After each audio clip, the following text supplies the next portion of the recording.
Greetings everyone, this is me again, Zahra, ex-Muslim, ex-Shia. Come to help the Muslims see for themselves again and again this thing on contradictions. So many contradictions I found in the Quran and so many problems here. So again on this, again and again. The last time that I found a contradiction is on these two ayats, right? Surah 47, ayat 37, and Surah 38, ayat 75. So, prostration, creator, prostration, and worship. Prostrating to no one, you are told, and all this. First of all, before I begin, I was thinking like there's so much evil on me, so it makes me realize that sometimes, like, why am I doing this for? I mean, how much good would it do?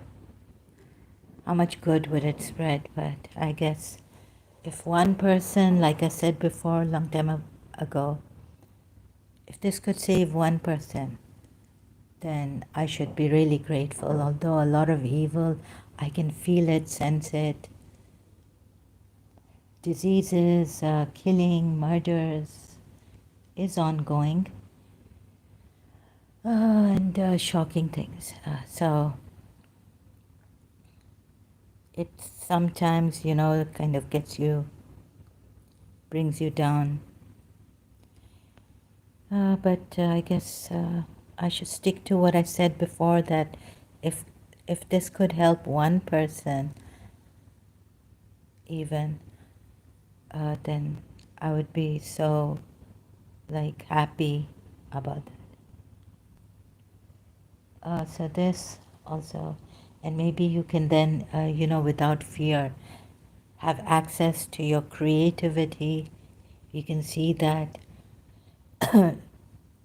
instead of praying to God, and I think this thing makes you dull.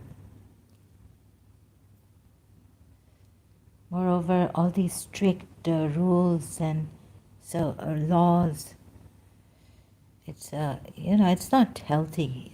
It's really not healthy. That's what I can see. I hope you can see it too. And I'm kind of a seer to seeing more than I think it's more than understanding. Sometimes you understand a thing, you may not agree to, or agree, I don't know how to say this, but it's the seeing that makes all the difference. That is something intuitive, or insight into the matter.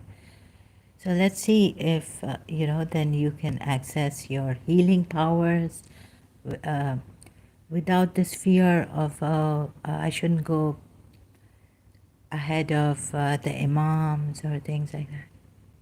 Like the Shias would be thinking like I thought, and that does this go with my religion? Does what, for example, the book I bought by Dr. Wayne Dyer, Manifest Your Destiny.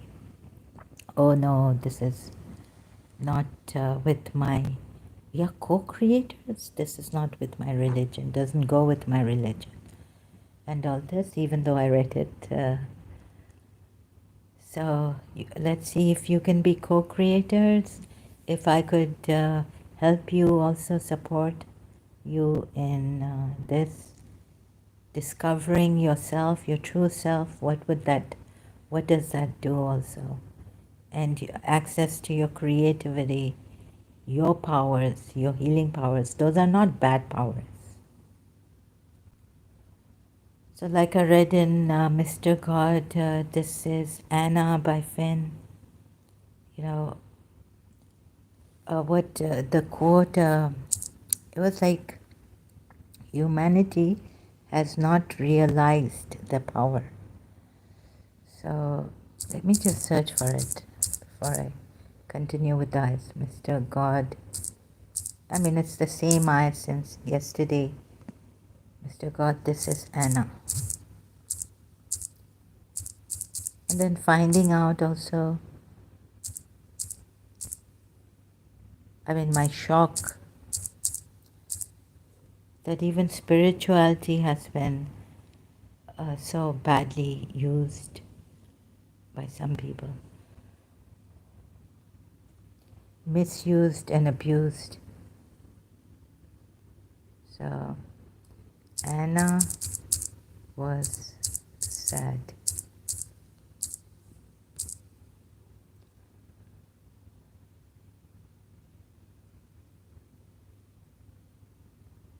Quote, I should.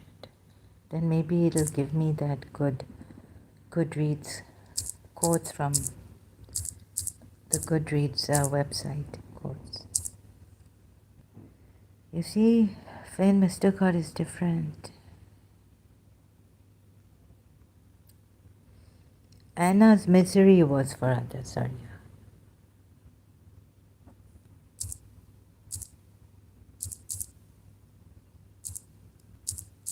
Misery was for others.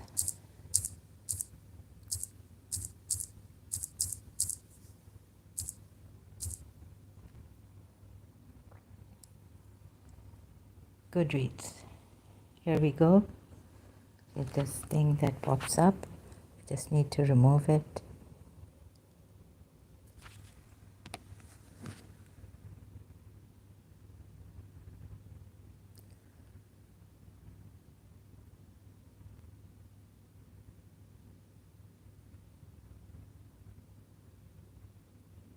How do we know he loves us? And trying to find that quote here. Yeah.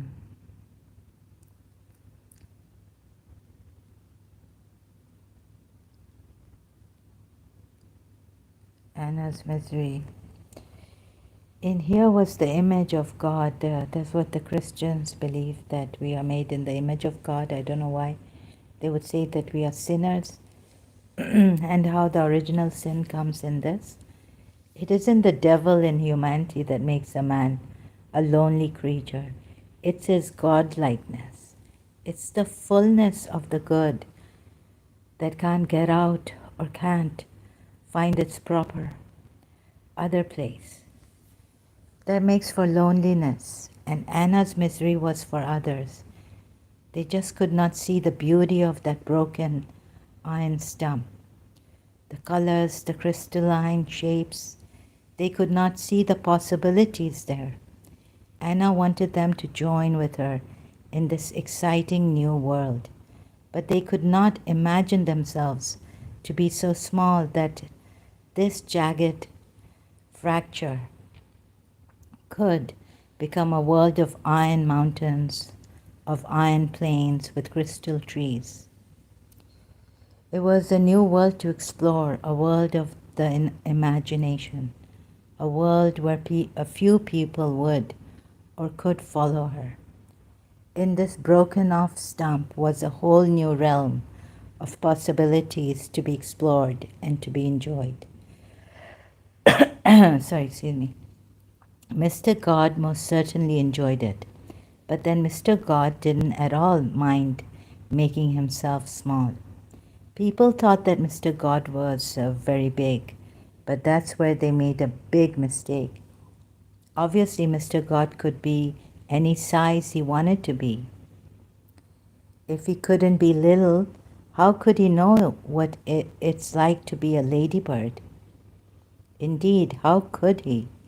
So like Alice in Wonderland, Anna ate of the cake of imagination and altered her size to fit the occasion.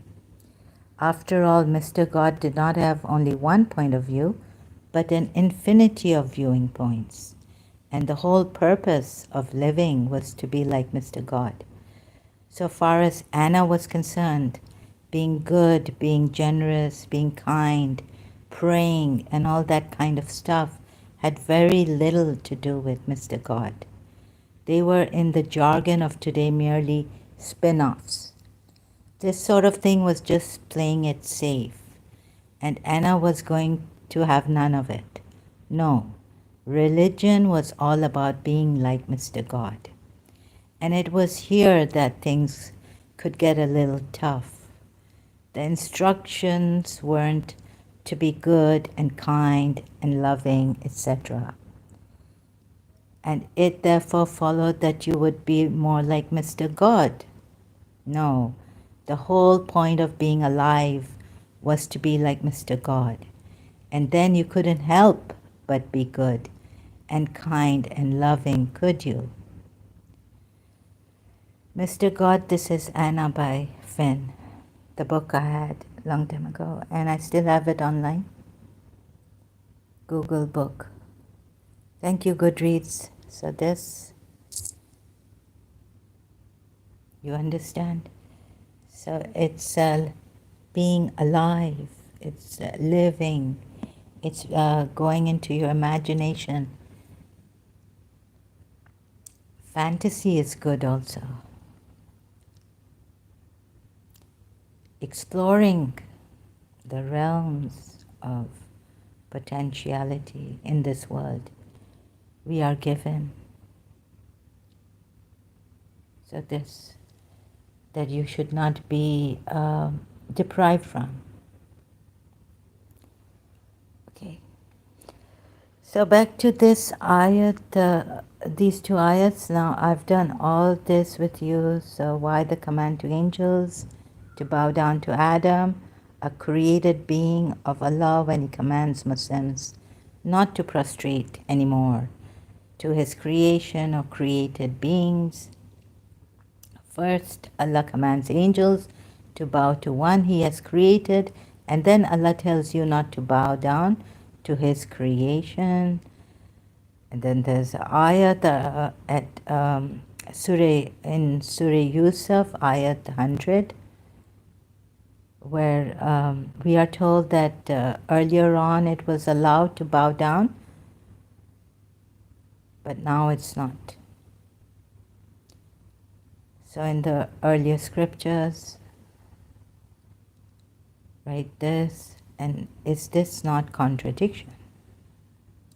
Or you would say that these are abrogations now.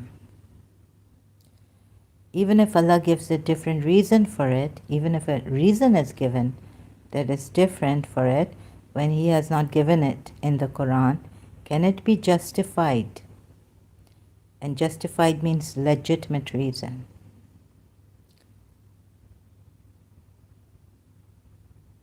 And can He use Himself as a creator and say that since I have created all this, bow only to me, bow down only to me, prostrate, sajda, not ruku or jadiya, the kneeling, or just the bowing of the head. This is sajda, as according to Islam.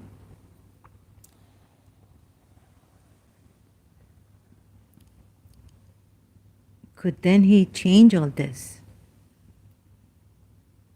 Before, it was okay for the angels to bow to Adam. He commanded, and now He says, when He uses Himself as the creator, you see, this is the thing. I mean, he tells the mushriks, polytheists, is there anyone who can create like Him? Or even create, right? Create like Him, create, like He's the creator. Then He should not use that. Because you see, what He tells Iblis is that, why didn't you bow down to the one whom I have created with my hands, right? So then he should not have later on said that I'm the creator. Okay, here he says He's the creator. Surah 16, ayat 17, right? Then is He who creates. See, again He's like, is He who creates like one who does not create? So will you not be reminded? So we are reminded that he's the creator, unlike, there's no one like him. He's unique, right? So you can't even consider being co-creators with him. He's the creator. So, prostration. Okay, we know he's the creator and we should be reminded, and none is like him. But then Surah 47, ayat 37, again, this shows that you can't worship anyone but the one who created all this, and bow down to only this creator, Allah, and none of his creation. Surah 47, ayat 37. Right? Then Surah 16, no. So then we go to Surah 38, ayat 75. The Lord said, O Iblis, what prevented you from prostrating yourself before him when I created of my two hands? Before him whom I created of my two hands. This is what is important in this ayat. And Surah 47, ayat 37, sorry I forgot to read. And of his signs are the night and the day and the sun and the moon. Do not prostrate to the sun or to the moon, but prostrate to Allah who created them, if it should be him that you worship. These two ayats are in contradiction, as you can see the sun and the moon and the 11 stars prostrated to Yusuf, Hazrat Yusuf, and then his parents and his brothers prostrated to him. Surah Yusuf, ayat 4 to, and then, 100, ayat 100. So here not only the angels, but the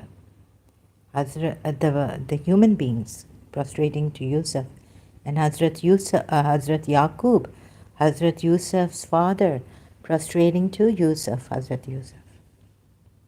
So this is a very stark contradiction, because here then God should not say that do not prostrate to them, because who created them? Because they are a creation of his, and I'm the creator, right? So if it should be him that you worship. And another thing about prostration is that it is worship, it's a part of worship. So ask yourself, why would he allow on that high level to for the angels to worship Adam, and then Hazrat Yaqub to worship, prostrate, and this means worship, to worship Yusuf. So this is a stark contradiction. And I went a little in detail, step by step, trying to tell you. Then there's another thing, right, I found in the prostration, where, so on the prostration, I went to another point. Surah 19, ayat 58 says, these are the prophets upon whom Allah bestowed his favor from the seed of Adam, and from the seed of those whom we carried with Noah, and from the seed of Abraham and Israel. They were those whom we guided and chose for an exalted position, maybe, chose. They were such that when the words of the most compassionate Lord were recited to them, they fell down in prostration weeping. Sujadan were bukiya, weeping also. The only thing only where you find a prophet or whoever he is prostrating, first of all, I was told by a Christian that even King Solomon was not a prophet in the Bible.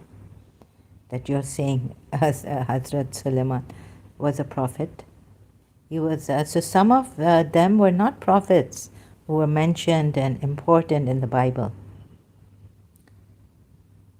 Like I think Daniel was not a prophet. So in the book of Daniel, in the Bible, Daniel 10 verse 9, it says, "Then I heard him speaking." He heard God. He even saw him in the sky. So you see, he saw God and he heard God speaking to Daniel, him. Then I heard him speaking, and as I listened to him, I fell into a deep sleep, my face to the ground. This ayah does not mention the direction of the prostration or prostrating to God.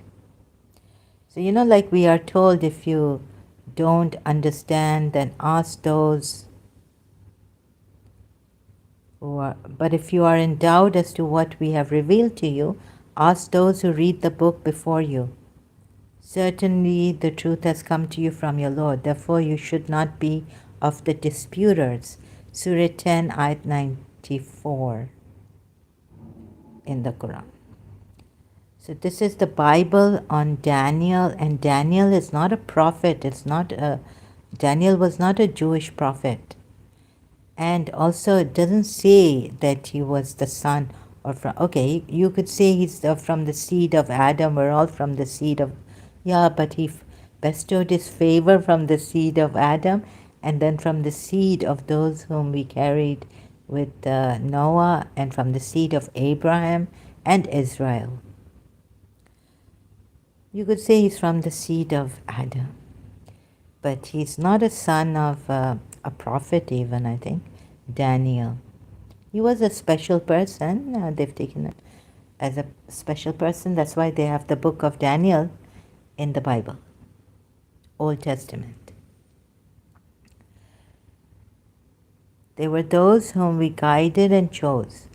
You see, when they see the sign, and they were those, here, they were such that when the words of the most compassionate Lord were recited to them, okay, not the signs, but the words of the Lord were recited to them, they fell down prostrating, weeping.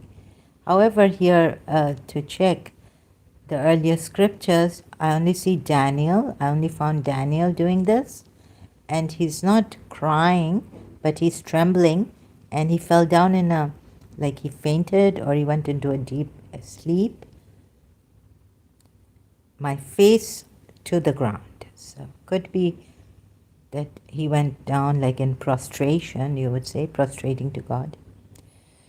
So this comes nearest to this ayat, Surah Maryam, ayat 58, since I had to check the Bible, since it says ask those. Then I would take this verse to ask those Jews and Christians, ask those who read the book before you.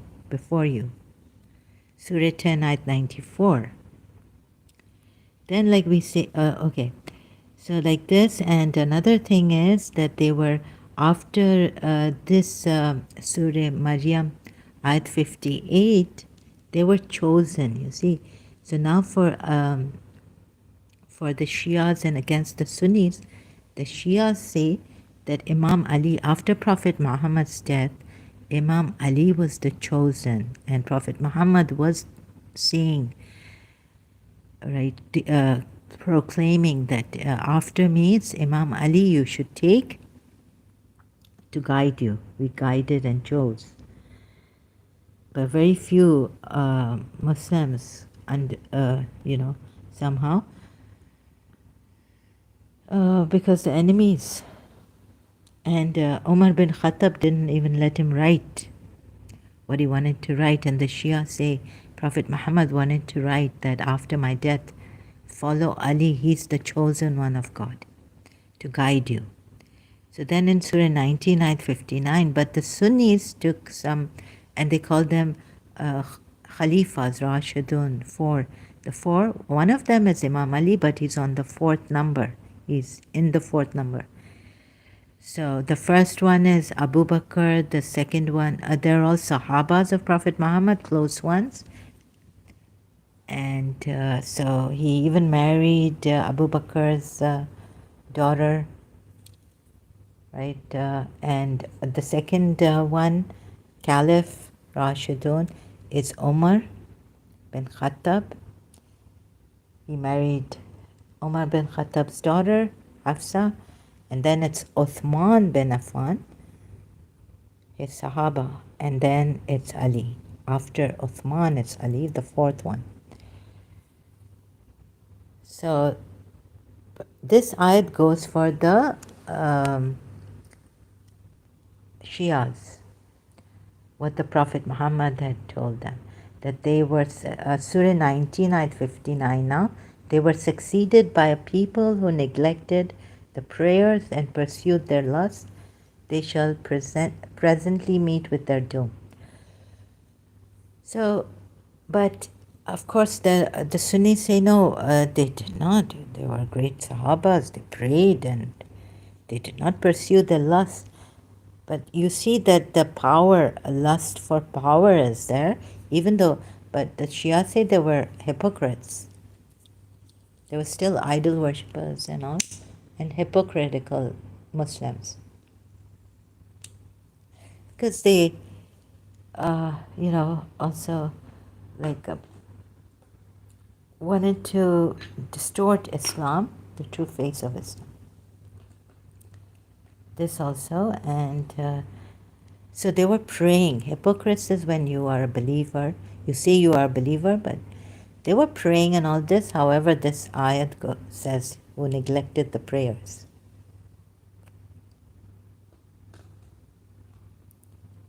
Who neglected the prayers. So how the Shias would take this ayat is that, salat, Allah and the angels send, not blessings, it's salli on the Prophet. So maybe without the Prophet, if you do anything against the Prophet and then you say your prayers are null and void. If I may say that, Shia position. So, not really, they don't perhaps say it like this for this ayat, but it's taken in that way, indirectly. So the khalfun, these khalifas, you see, they were succeeded by a people who neglected, succeeded by a people. Yeah, so they were succeeded by a people, so they became successors over them.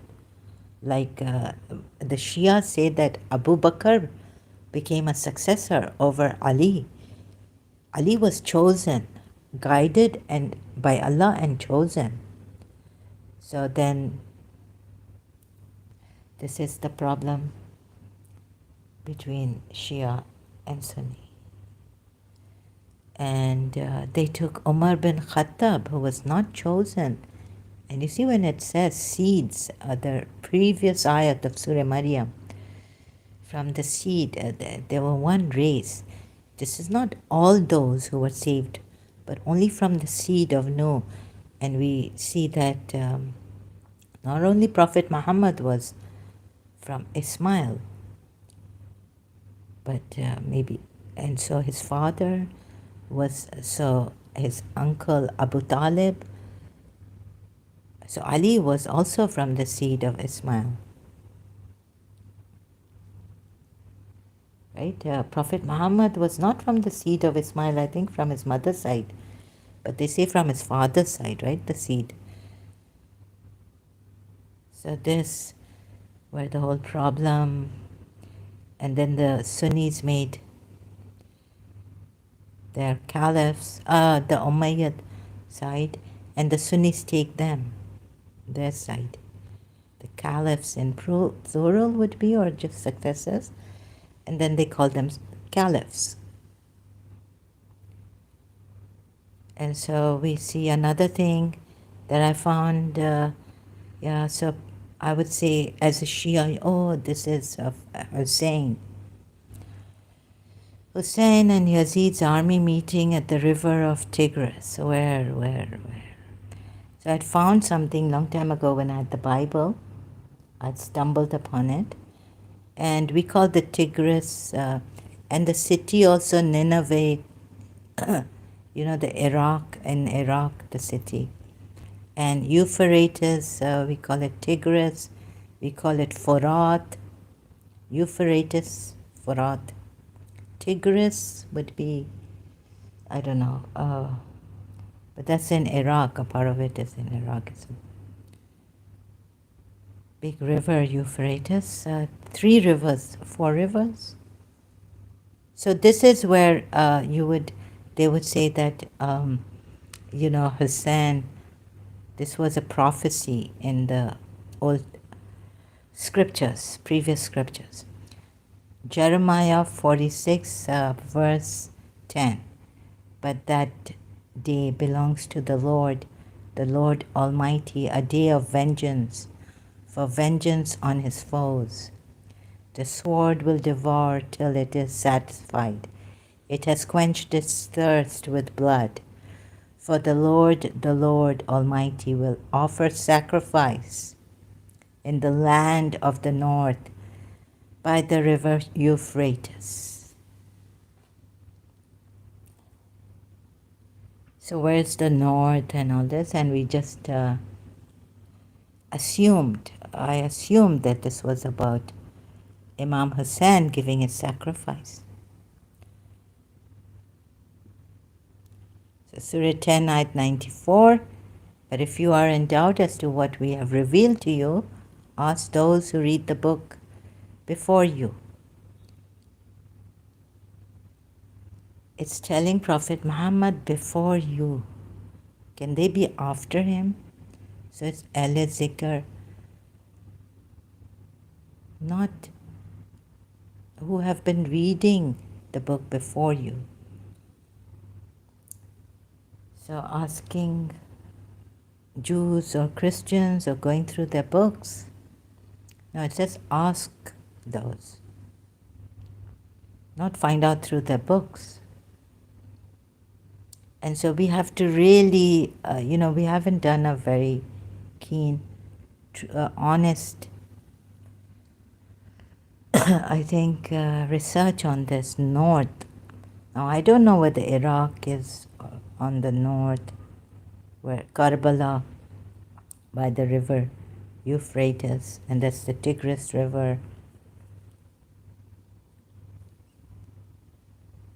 So yeah, you could say signs, kind of, but I haven't really gone like, finding out north of the river Euphrates. But I had just guessed that, this is on Imam Hussein. So these 2 things, 3 things, Daniel, Surah Maryam ayat.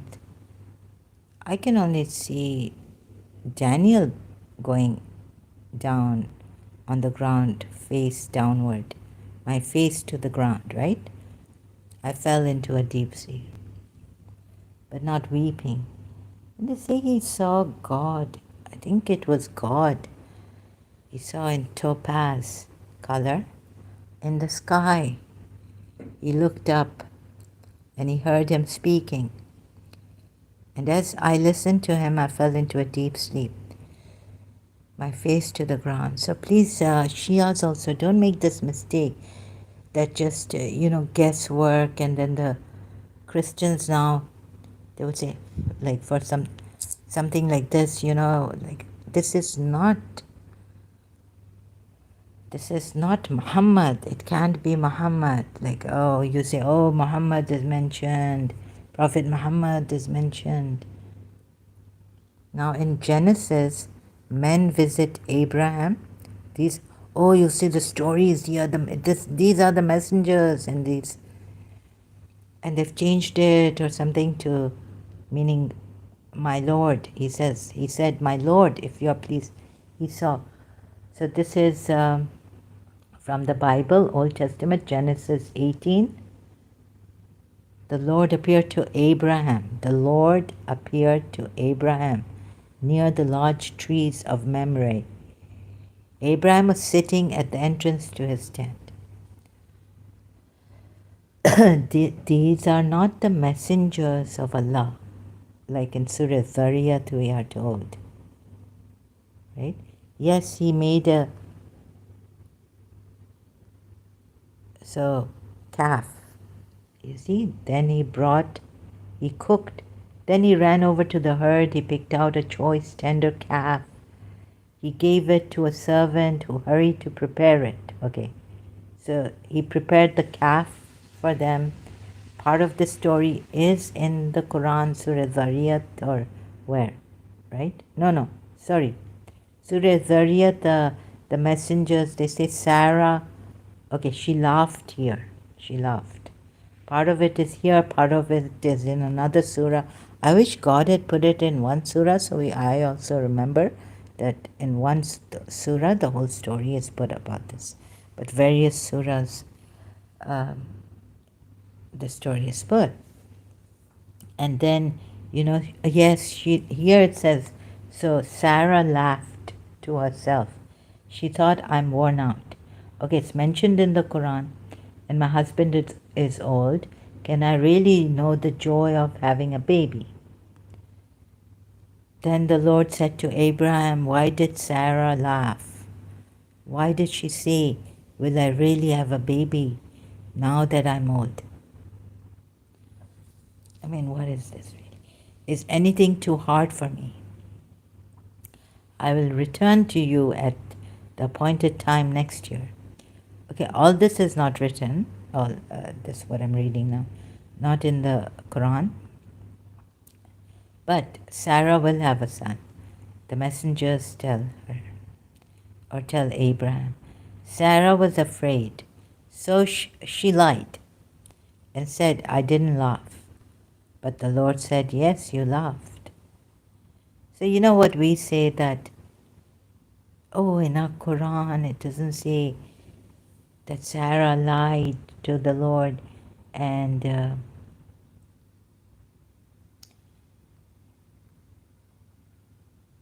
so this Quran has come to, where they've changed even the Bible, their Torah with their own hands, and made even Abraham's wife look like a liar, bad. I mean, a liar is a liar, right? All this, Okay, so some of you Muslims would say this, but I don't really this. So here's Daniel's in Wikipedia. Oh, and then Daniel is in. Oh, so Imam Zain al-Abidin has said something about Daniel here. In Kitab al-Kafi, Imam Ali ibn now how the Jews and the Christians take Daniel. Daniel was a righteous man of princely lineage and lived about 620 to 538 BC. He was carried off to Babylon in 605 BC by Nebuchadnezzar, the Assyrian, but was still living, and so Daniel, highest of his stayed at Babylon. How Daniel was taken by the Jews and the Christians, you can see this. And now how Daniel is taken in Islam by Islam, by Allah. In Kitab al-Kafi, Imam Ali ibn al-Hussein Zain al-Abidin asserts that Allah revealed to Daniel that the most hated among my creatures are the ignorant ones who disrespect the scholars and do not follow them. The most beloved to me in my servants are the pious ones who work hard to become entitled for greater rewards, who always stay close to the scholars, follow the forbearing people, and accept the advice of people of wisdom. Shia Hadith affirm Daniel as a prophet of God and affirm the events aligning to the biblical narrative of Daniel as well. Al-Kulaini Abu Ja'far Muhammad ibn Yaqub, Kitab al-Kafi. Narrated by Imam Zain al-Abidin, the fourth Imam of the 12 Rishis, about Daniel.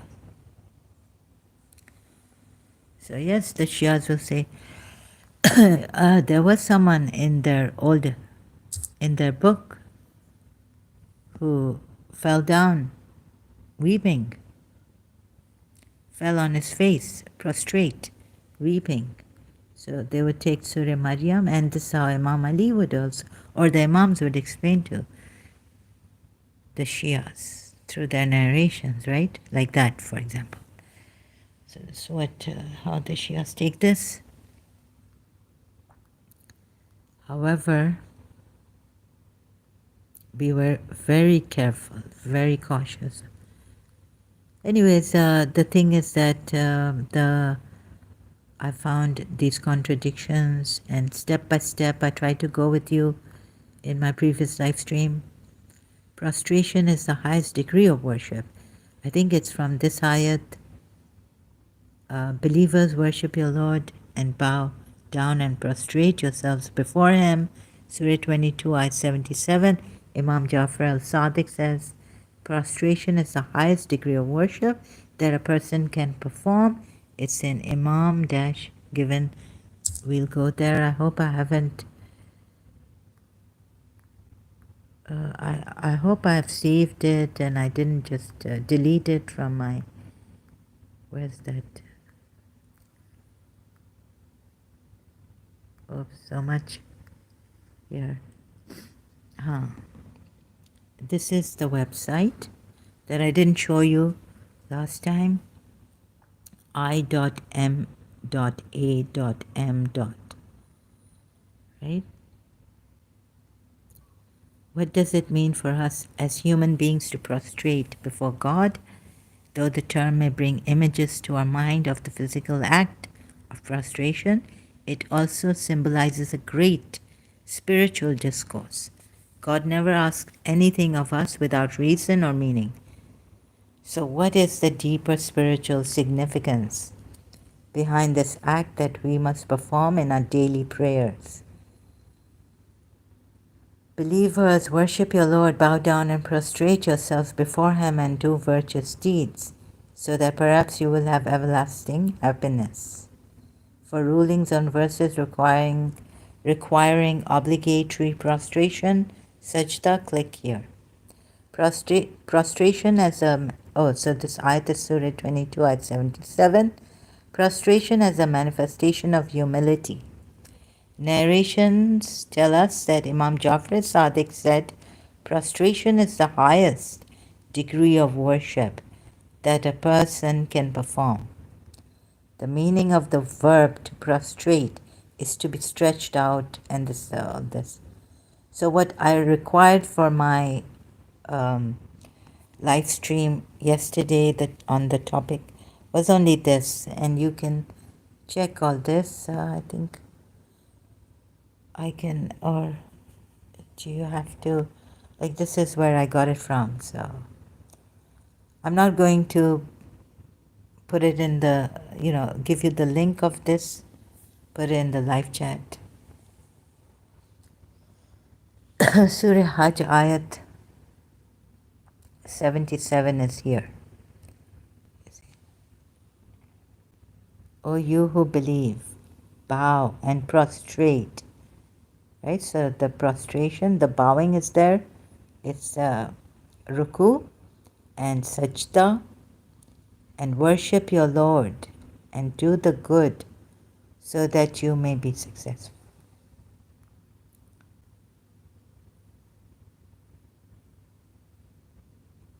So from this, we gather from Imam Jafar Sadiq saying also, we gather that prostration is the highest degree of worship.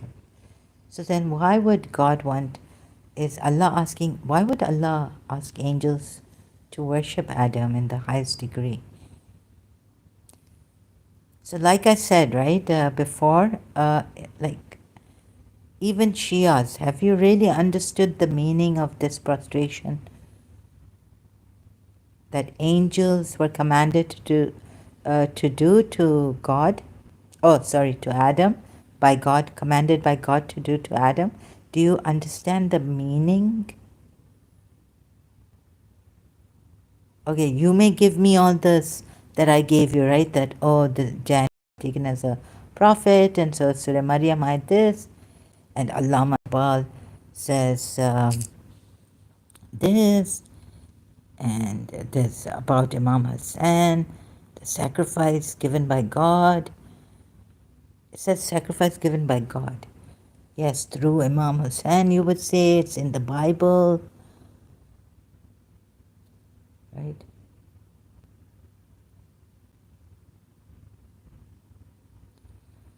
God, so many things Najaf में कुछ लोग कहते हैं कि हज़रत अल्लामा इकबाल ने ये कहा है, has said this, has written this. सुना है सूरत सीना नजफ में भी ए दिल कोई मकाम है खश खा के गिरने वालों का, right? So I couldn't find it anywhere else now, so, and not even in English translation, sorry. So I've heard that Surat Sina, I mean it's the Surah chapter, or Surat, the face of a Sina. Sina means, I think, chest, right? The face of the chest where the heart beats inside. It's allegorical.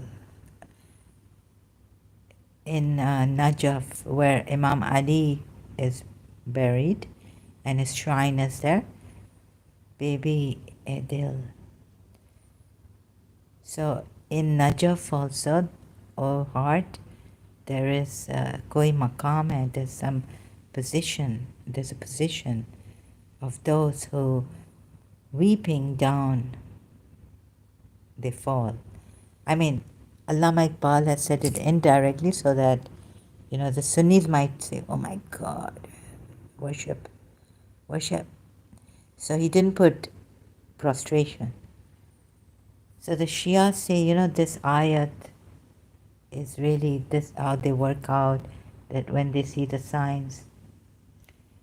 Every prophet who went to Karbala, earlier prophets, they all fell or something. They cried at that river Tigris or Euphrates or Nineveh, the city means Iraq, or where, you know, and like that. So this ayat also, what Allama Iqbal, and the Sunnis say, no, he didn't write this. You know, when they fall down, when they see the Imam, they fall down in prostration. Words of the most compassionate Lord were recited to them by the actually, you know, by the Imam, maybe like that they say, they fell down in prostration weeping.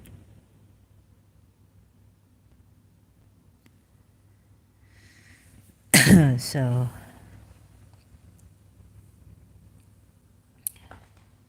and they say don't cry.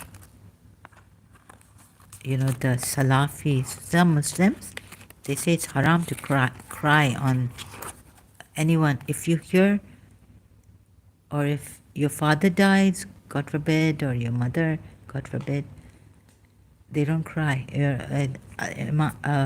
Prophet Muhammad, it's haram to cry.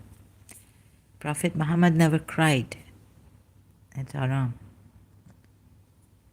God knows what. So I can't say it properly also, but, you know, loosely put.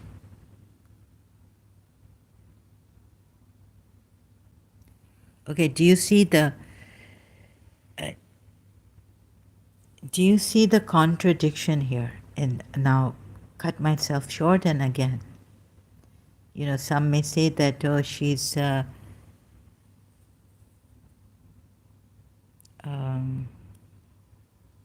so I was using some Hindu mantra to help me, you know, heal and all this. ये इसका दिमाग खराब हो गया, ये क्या बोल रही है?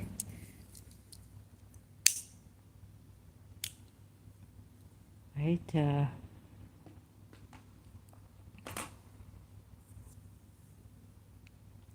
I mean, now recently, Elena Ali, I really thanked her for this. She has uploaded a video on Hindus, black magic. But she thinks that His Highness Aga Khan, also is all this out of Islam and he's a heretic, right? So, but I really appreciate what she's showing the truth, I think, about the Hindus, at least through their scriptures.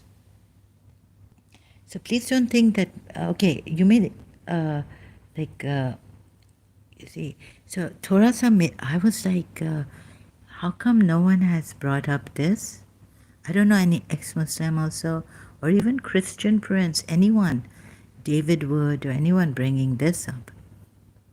These two ayats, that, and this is mostly like for, okay, the Christians might fall into, they do fall into the polytheist category, and disbelievers. But some show us that, from Surah Baqarah at 62, that they're all safe, the Christians have nothing to fear, but they don't see the contradiction, the abrogation and all. And now, how come no one saw this? So it really kind of shocked me too, as an ex-Muslim, that this also there's a contradiction in. So as a creator, he later on, if he has to abrogate the sajda to any human being, or change the meaning of the sajda now, change the meaning of prostration, and it's not the highest, like Imam Jafar Sadiq has said here, change it, right?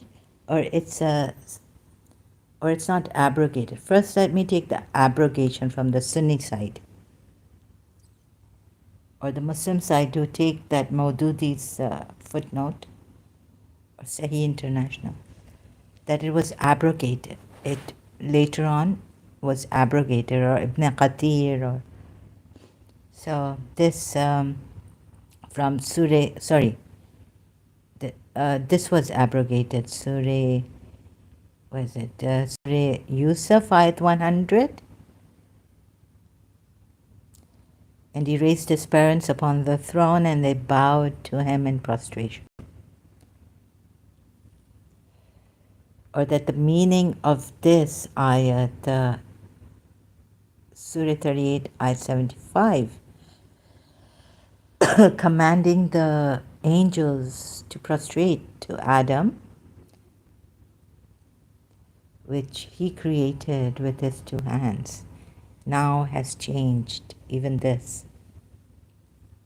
And so the meaning and the reason has changed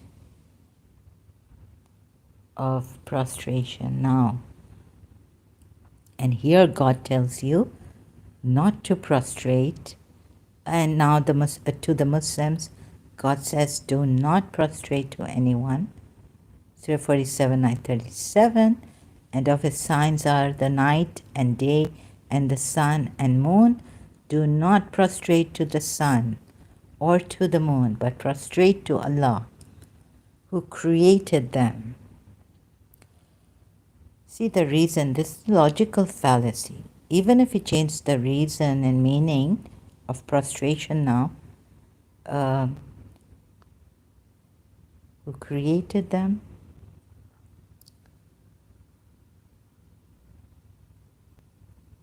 So he should not have said this. You see, he should not have mentioned this, who created them. Him as the creator, so don't bow down. But he, as a creator of Adam, with his hands. So they say Adam was a special footnote also on this. I've brought Sunni footnote, Abul Ala Maududi's. You see, Surah 38, ayat 75 says, which I missed in my earliest, I didn't give you the Sunni side. See what honor and what he's given to Adam. So, sorry, excuse me. Under Surah 38, Ayat 75, the footnote of Abul Ala Maududi's, these words have been used to point out the honor, rank, and glory bestowed on man by his creator. In other words, Allah, so, in other words, Allah did not get man, before I forget, you see the polytheists still may be, the polytheists of that time, pagan Arab polytheists, may still be prostrating to their humankind, even as humans, because the honor, rank, and glory bestowed on man by his creator, and the first one he created with his two hands, or every one of us he created with his two hands. So the polytheists taking their, let's call them like khalifas, because Adam was chosen by God, also that, right, to be for earth, to come on earth and to lead the people to when the human race comes from him, grows to so that they would remember. So he was the first Khalifa, the first representative of God to guide the people and to, like he has chosen them to guide the people, right? And chosen by Allah. So such a rank given and glory bestowed on man. So those, like, those polytheists who are ignorant and the ones who are not ignorant, they've reached the knowledge of God and are guiding them, are guides, they can prostrate to, like angels were asked to, commanded to prostrate to Adam, right? So this is what Islam would not tell you, has withhold from you, so that you don't go towards them, the polytheists, and you just, get repulsed and stay away from them. Disassociate yourselves.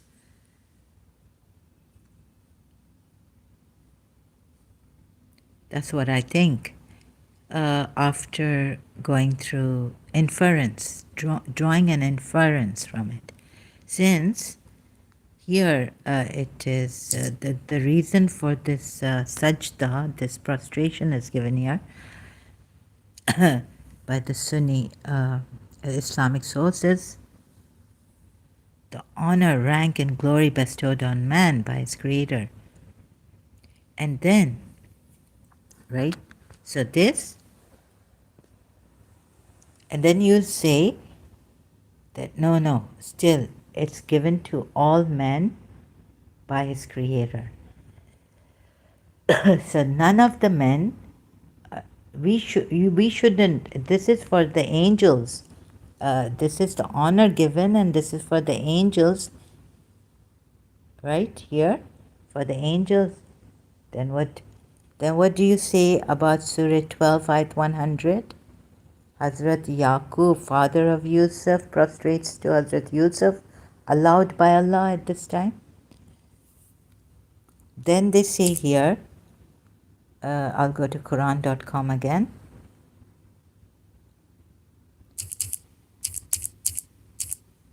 Surah Yusuf, Ayat 100. Find Abul Ala Maududi's translation.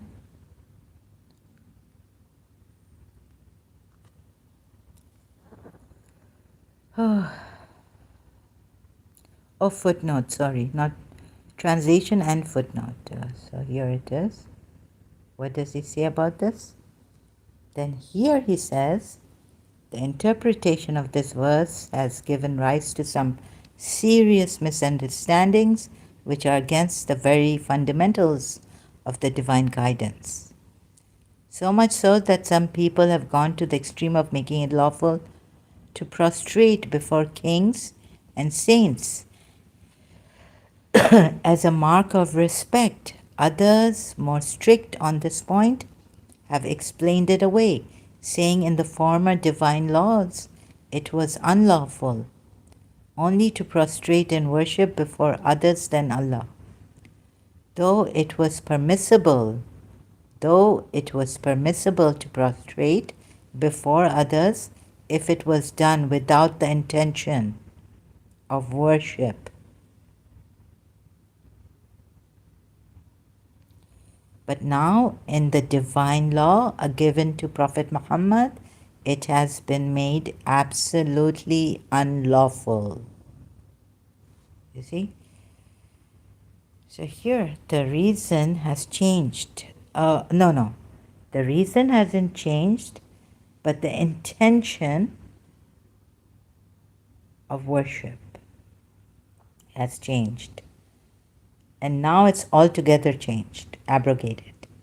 Even if you have the intention of not to worship and just prostrate out of respect and reverence, the Sunni side or the non-Shia side says it's now forbidden, absolutely unlawful. Right? So this is what I was saying, that Allah had a good reason, meaning before it was permissible to prostrate before others if it was done without the intention of worship. It was permissible without the intention of worship. Allah allowed it before. Now it's absolutely unlawful. Law given, divine law given to Prophet Muhammad. Even this doesn't make sense, right? So there's a contradiction. You see, because, okay, intention of worship was not there, right? Just remember this. So intention of worship was not there. But then God should not put here who created them, because those created beings were being prostrated to, chosen ones, kings and saints and awliyas chosen by Allah or made, they became awliyas. They were prostrated to in reverence before. And the intention was not to worship them, but to pay homage, respect, reverence to them. And then Allah gives a reason here saying, who created them. But prostrate to Allah who created them. So here, and it becomes, that's why it becomes a contradiction. If it should be Him that you worship. Before He allowed it, saying you can respect them, prostrate to them, and the intention should be also not to worship them, you can prostrate to them. Those, my created beings whom I have chosen, who will guide you, or, like that also. At least Hazrat Yusuf, I don't know about kings and all this. Hazrat Yaqub bowed to Hazrat Yusuf, the chosen. So Hazrat Yaqub was chosen, and then he bowed to another chosen one of God, his son, Yusuf. So let's stick to that. So both of them are created beings. So we're coming now, step by step now, in this way. What I couldn't explain perhaps, or maybe I have like other ways. So, who created them should not have been put here by Allah, since it was allowed before to bow down, prostrate to His created beings, chosen ones even, created beings. And moreover, if it should be him that you worship, it was allowed, and they didn't. The intention was not to worship them, but out of reverence.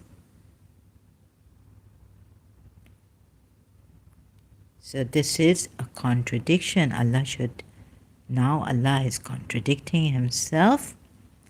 Not that he, see, even when he allowed it, but he shouldn't say now that if it should be him that you worship. They didn't worship them bowing down, prostrating.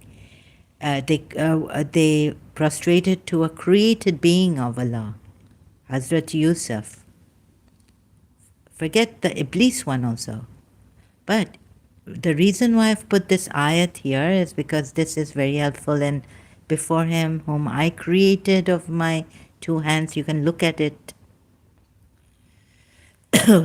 So the angels he's saying to prostrate, this ayat is also very helpful for many reasons, like, no, let me say it properly, prostrating. So let me not go to that reason, but you know whom I've created. And this. So bringing these three ayats, sorry, you can't see them and I can't zoom it out, my notes, together. Surah 12, ayat 100. Surah 47, ayat 37.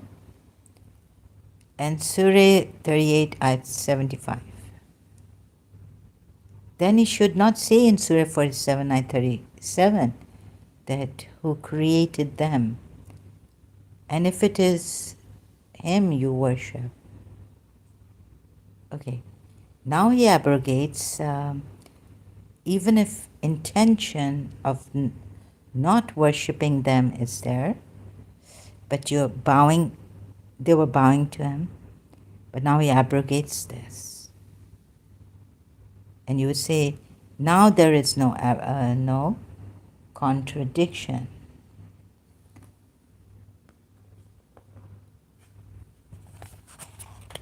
So why would he do this? Even on this, why would he abrogate the prostration and just tell you now, if the prostration is for Allah, whom you worship, if you worship him, what's the reason? What's the legitimate reason? How is it justified?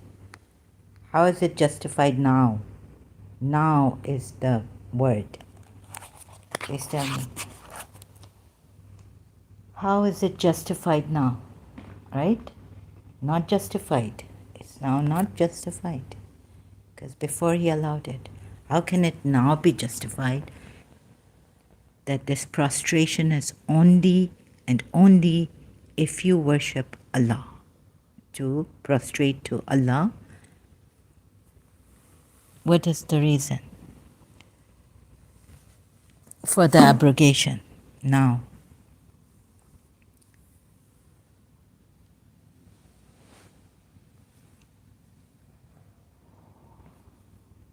So what the Shia say, that it is not abrogated. Still, I think you can, let me see, multilingual, just to, but from my head I shouldn't be speaking like this. Going back to multilingual Quran. Is it truly abrogated for the Shias also? Because like Mutta, you see there's a conflict. They say Prophet Muhammad allowed it, there's a verse in the Quran, and then he didn't. The 12 Shias at least.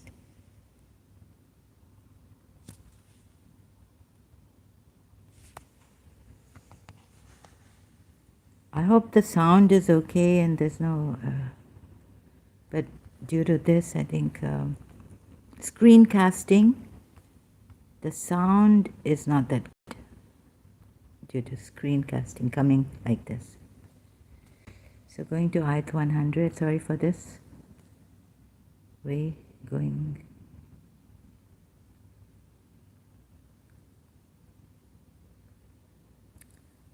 Sajda, falling down in prostration. The father, the brothers, and the aunt fell down in prostration before Yusuf. There are two types of sajdas. There are two types of sajdas. One is which is for Allah in total submission to His will, and the other is done in reverence to pay homage to a divinely chosen representative of Allah. See commentary of Al-Baqarah, Ayat 34. Aka Medipuya says, the sajda by the father and the brothers, the sajda by the father and the brothers was the interpretation of Yusuf's dream, in keeping the character humility. In all humility attributes everything good and worthy not to himself but to the grace of Allah. The divine grace is always based on knowledge and wisdom. But the sajda was done. Oh my father, this is the dream. So I don't think it's been abrogated. It doesn't mention that now the sajda has been abrogated. We can go and see Surah Al-Baqarah. It just says, paying homage to a divinely chosen representative of Allah. Surah Baqarah ayat 34. Surah Baqarah ayat 34. We go to multilingual Quran. Again.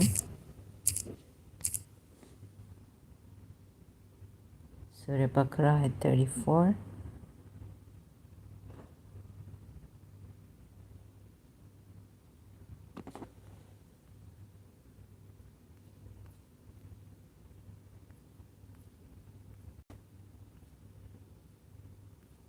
Oh, a lot of Surah Baqarah 34, a lot of commentary, long commentaries here.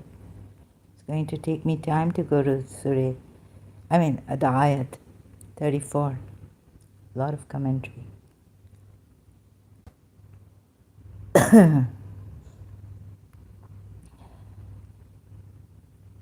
And when we said to the angels, make obeisance to Adam, they did obeisance. Sajda. But Iblis, this is prostration. But Iblis, he refused and he was proud and he was one of the unbelievers. Satisfied with the proof of the absolute wisdom and the mercy of Allah, the angels prostrated themselves before Adam as ordered by Allah and acknowledged the superiority of the Khalifa of Allah. Iblis, jinn, as described by verse 50 of Al-Kahf, overcome with grief and despair under the burden of arrogance, Kabar, refused to come into the camp of knowledge and mercy surrounded by Iman, faith. According to this verse, prostration, sajda by one created being in order to pay homage and accept superiority of another created being is permissible. The sajda of total submission and unconditional surrender is for the Creator only. See commentary for verse 4. Right, so it's not abrogated. The Shia belief, 12-verse Shia belief, this sajda. And now we go to verse 4 of this surah to see more commentary on it, what they say.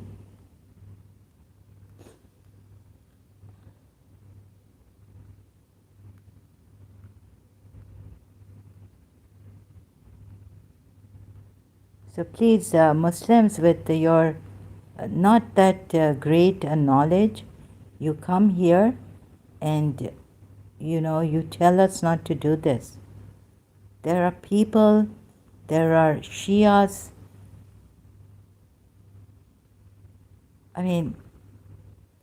suffering, no one to help them. I've seen a lot in Pakistan, Karachi. I've seen right? I've seen creative imagination. You can, God knows what you can do. Maybe not go to Hinduism, but somewhere else. Not even Christianity, not even Judaism. Although I really admire Rabbi Simon, one of the Jewish rabbis, you really are Ulil Amar. Your Ulil Amar should be like him. You know, so humble, coming one to one, like he's making videos, live streams, talking to his people, to us, everyone.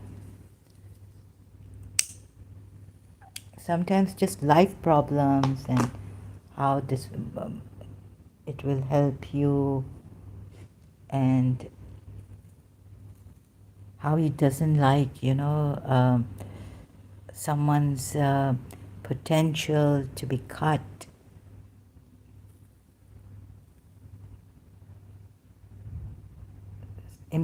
Impediments impeding their potentials, and he wants to help people to fulfill the potential and come up to their potential in others.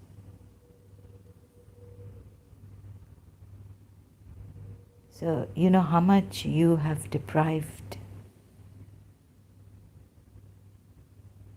So I mean, there are people, even our ulemas have not been able to reach and help out the Shia ulemas concerned day to day. And then, you know, what we say is that, oh, say Tarani Pakrai, they haven't hold on to fastly their religion. They haven't held on fastly to their religion. That's why they are suffering like this.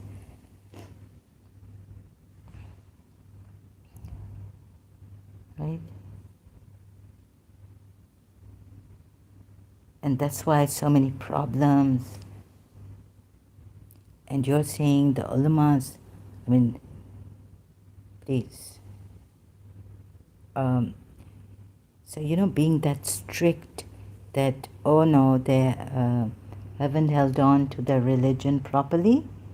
Some don't do hijab. Some don't do. So we find these kind of things, and so the ulamas may feel, oh, they're not guilty. They couldn't save a girl from their alim misusing, mistreating her. No. So there was a Shia girl, and she wanted to be untouched, and went, you know, in her young age. Maybe others would want to, you know, go, other parents would want their children to, and she's abroad. And so the other parents abroad, and even myself, I would want my brothers to have studied in the English, British, or American universities, like like the Ismaili Imam, Harvard University's grandfather,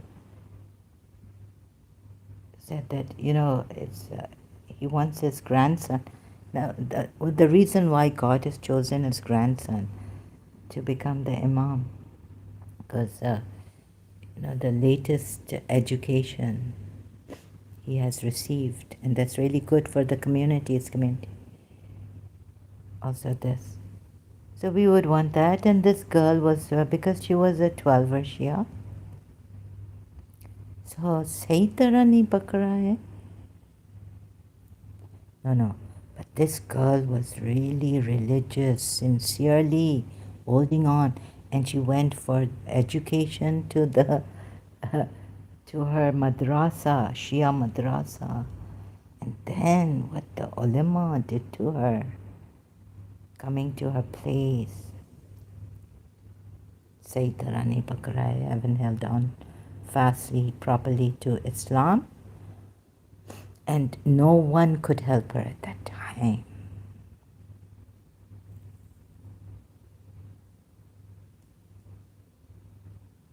right? So think of those tragic situations. She didn't even have a proper marriage. That Shia ulama, I feel like, right? Think of those people, those women, those girls,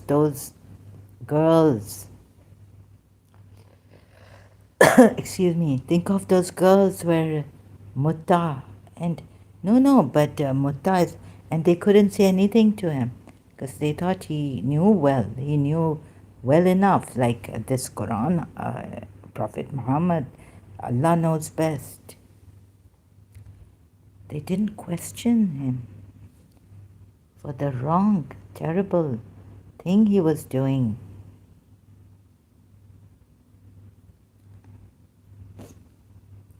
Think of those. Someone would say, oh, my mother was, think of I'm thinking of my 13-year-old mother who got married and what she suffered. Sahi tarah nahi pakra hai? She used to, in her childhood, get 3 annas in Karachi. 1 anna would go into Hazrat Abbas's alam we have there. We can put it, it's like a piggy bank. The opening, she puts it in Hazrat Abbas. 1 anna and 3 annas she used to get every day for her school, her kharchi, her expenditure.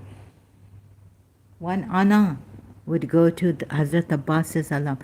Are you going to say my mother was not a true believer? It's the husband. If the husband doesn't want he did not force my mother to do hijab. And when she used to go out in Karachi earlier on in the 70s in what you might call it, public transport like rickshaw, she would wear whole burqa, black, with a face covered, even veil in front. And she can, sometimes like in the shop, but when we're going to that Sadar, where is it, when Madam Nurjan, he said that the jeweler said that Madam Nurjan has bought the same ring. This is diamond ring in gold. Chotani Jewelers? Chotani in Karachi, Sadar. Chotani jewelers. Sorry, now I don't know what's happened to my mouth. I can't even pronounce the jewelers properly. Sorry. So think about those people, and like I told you, think about the women who are suffering and have suffered, and then some ulamas not wanting to feel guilty, sorry, I would say that, say tara nahi pakra hai. Nahi. Or either, like you don't know, but do you know your religion properly? And do your ulamas know your religion? If you ask the Shia ulamas, they'll say the Sunni ulamas don't know their religion properly. They are ignorant, and they are victims. They are victims of the Umayyad side, who were the enemies of Prophet Muhammad and his Ahlul Bayt.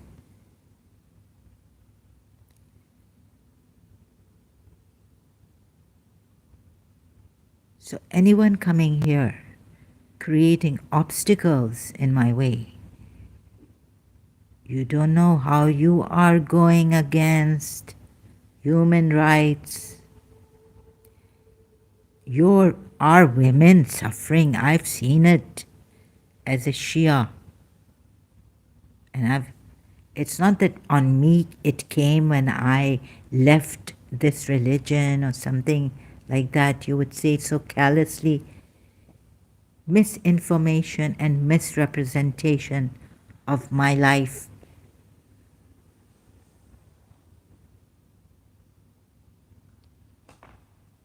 A poor middle class family the father was a doctor in a not so high posh area. Their eldest son lost his mind, mother going from pillar to post. What did they do? Did they enjoy life? Listening to music or no?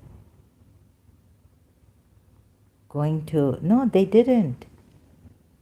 They would just watch Pakistan TV and, you know, their daily life was what? सही तरह नहीं पकड़ा है religion को, इसलिए problems हो रहे हैं.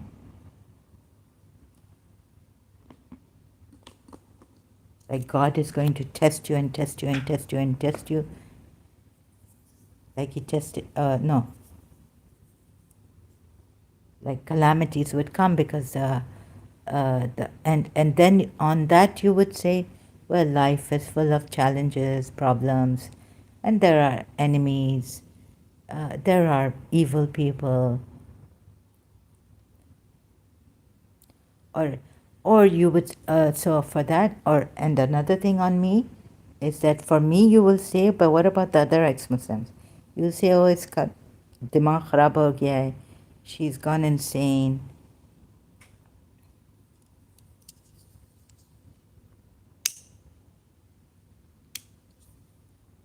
Huh? Or you would say about me what? Yeah, अकेली रहती ये है, अकेली बस रहना चाहती है, और ऐसे ये आइसोलेट इसने अपने आप को कर दिया है. She's isolated herself. You know, a solitary reaper. Solitariness is there's nothing wrong. It's not like देखो Zainab bin Josh was a proud widow. But peer pressure.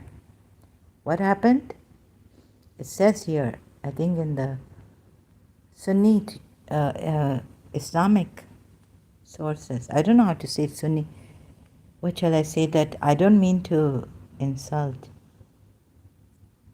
Proud. And she couldn't live with Zaid because she thought she was higher than him in status, position. Zaid was a slave who then Prophet Muhammad made him a son, adopted him. She was a proud widow, right?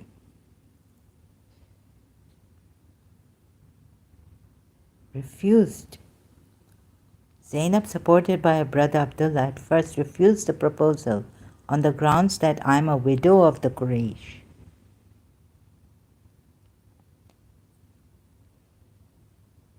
She presumably implied that her social status was too high. No. Actually, you know, the sunnat of Prophet Muhammad, get married, why aren't you married? And all this.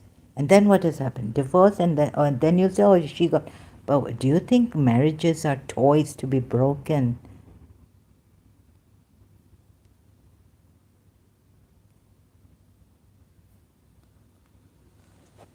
Oh, goodness. So the peer pressure, the pressure of sunnah, of sunnat Prophet Muhammad. It's Prophet Muhammad's sunnah to get married. Don't be alone, and don't sleep alone, and don't do this alone, and all this nonsense in this religion.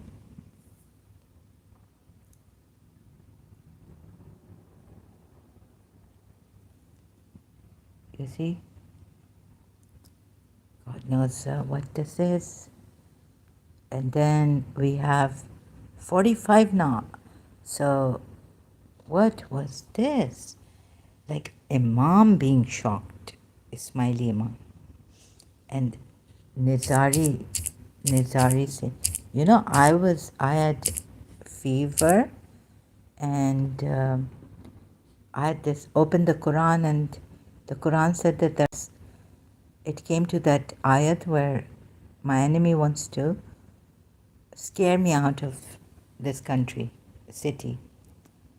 and they will not stay there longer, something like that, after scaring you out of this country. Surah 17, Isra ayat, before 17 ayat. No, before 71 ayat. So my mother's prayer or something, because the Imam Imam Zamana came in my dream and said, I've come for Nusa. He said, he took my mother's name and he said, I've come for her. The enemy wants to scare, he didn't say that, but it came in the Quran. So, I had fever very high, and there was this scare of meningitis, the flyers that come in my house still from NHS to, get a vaccination. But I couldn't go there, and I finally got fever very high, and I couldn't get up. So I called my mother twice in that very high fever. And when I went home, that was on a holiday, vacation, back home, my mother asked me, did you call me twice? And I said, I just, kind of mumbled because I didn't want her to worry about me since I was going back to London. So I didn't want her to worry about me. And I did call her twice. So when I came back for good after graduating from law college, university, I told her, where did the voice come from? I did call you twice. And then she showed me in a room where my voice came to her. I didn't call her on the telephone. Okay, now you see this Imam, who did this? This Imam has fullness of the Marifah of God. So if my mother could hear my voice, how could he not hear the voice of? Was this pre-planned? Did someone very high spiritual psychic powers try to,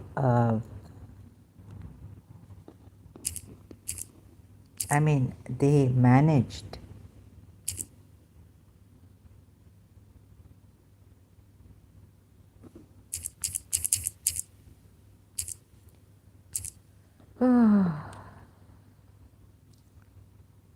What?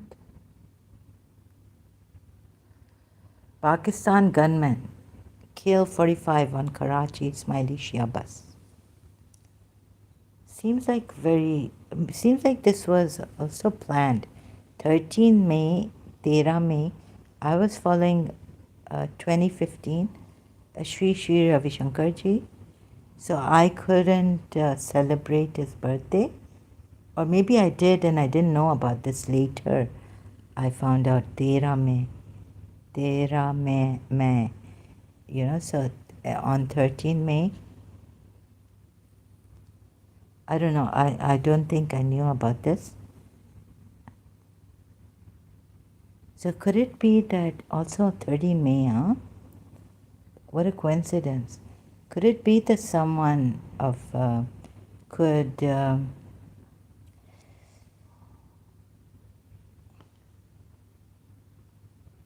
what you might call it, put a patti on his blindfold, spiritually. They must have called Mawla for help. And their Imam is alive. And these are its children, spiritual children. I was my mother's biological daughter, and I called her. And I thought it wasn't I don't know. So, maybe in retrospect, Imam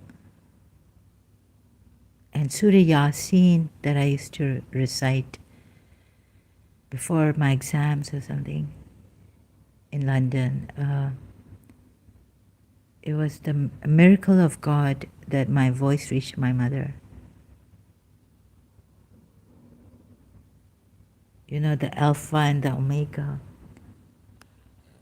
This is when I was reading. I know about this because Jane Eyre.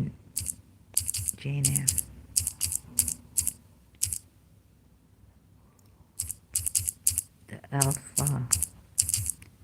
So she calls. No, Mr. Rochester calls out to Jane Eyre, the Alpha and the Omega. Quote.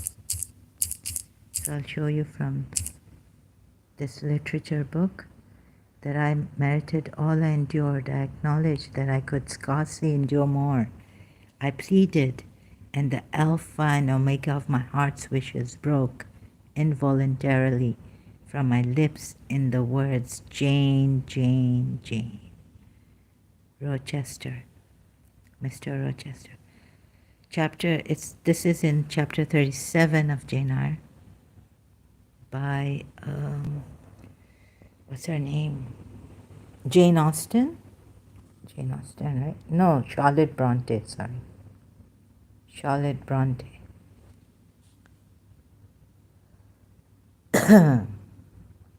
So Mr. Rochester called out to Jane and she heard him. And this is how he describes it, right? Charlotte Bronte, that the Alpha and the Omega of my heart's wishes broke involuntarily from my lips in the words Jane, Jane, Jane. And she heard it.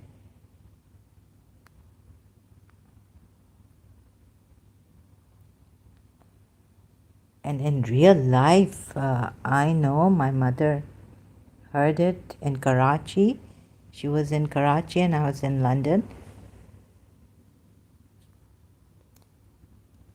So the more we say, please, peace, don't kill anyone, the more they're doing, or they don't stop. This is a very big tragedy. Like, also this, why would something about this makes me really, like, how could Imam not hear? And I think even before this, he could have stopped, could have said that, could have stopped this.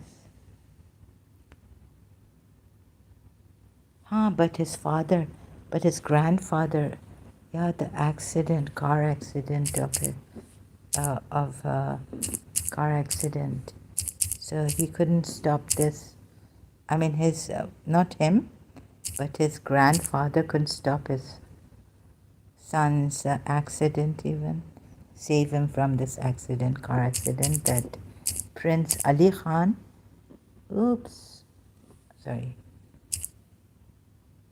car accident of Prince Ali Khan.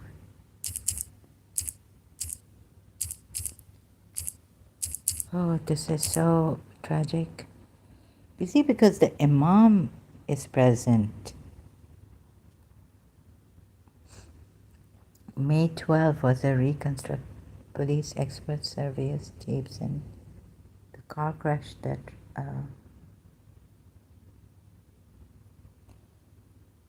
British e.com in France. Died in a Paris hospital May 12 after the car he was driving collided head-on with another car. British Pathé. So this also, his grandfather, his Prince Ali Khan's father was the Imam at that time. He couldn't stop this. So this is very shocking, right? The Imam being present and couldn't save his son, his biological son, from this accident. And the Nizari Ismaili Imam couldn't save his 45 spiritual children, 16, 17 women, also men. So if you're going to tell me that we are doing this because of this and that, criticizing us, no. Why would you do this? Doesn't make sense, right? There are people suffering. It wouldn't be right. So this religion or any other religion doesn't make sense to me anymore. And I'm showing you the reasons why in the Quran ayat. Not so much in like Christianity or this or that. But really, what is, look at like Sarah lying to God. With it, touch my mouth. I mean, these people are, and your guilt is taken away and your sin atoned. Another, Isaiah 6, right? Look at this. God. So this is the Old Testament from the Bible. Then one of the seraphim flew to me with the, you see the guilt of these people. I think it's, woe to me, I cried, I'm ruined, for I am a man of unclean lips, and I live among a people of unclean lips, and my eyes have seen the King, the Lord Almighty. And my eyes have seen the King, the Lord Almighty. But my unclean lips, I'm ruined. You see, there's something about this, these religions. That they think either it's, like I was saying in my previous live stream, 3 hours or so long. What is it about these prophets and these religions, Islam, that with due respect, sorry, I apologize greatly. And then it's a, it doesn't really matter, the Christians, apologists saying things against Islam, but they're saying the right thing, but they don't see their own fault, right? Like Jesus said, that what's the matter with you? You don't see the log in your own eyes and you say, brother, please let me take out the speck in your eyes.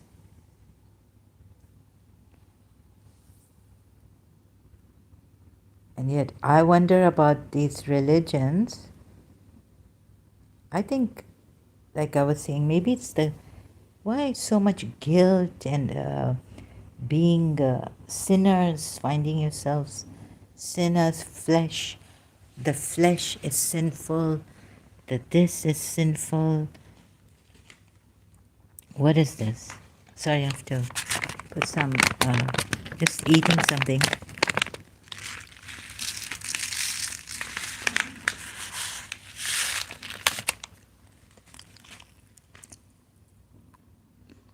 So it's an hour now? Yeah. Yes. I'm kind of hungry. Okay, so this, you know what is, I think it must be some, like I am, like, do I used to share also some guilt of being sinners?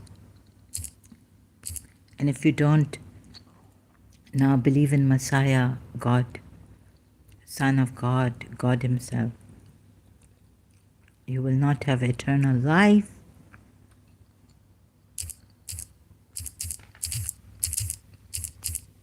You're supposed to, even in our dua, Shia dua,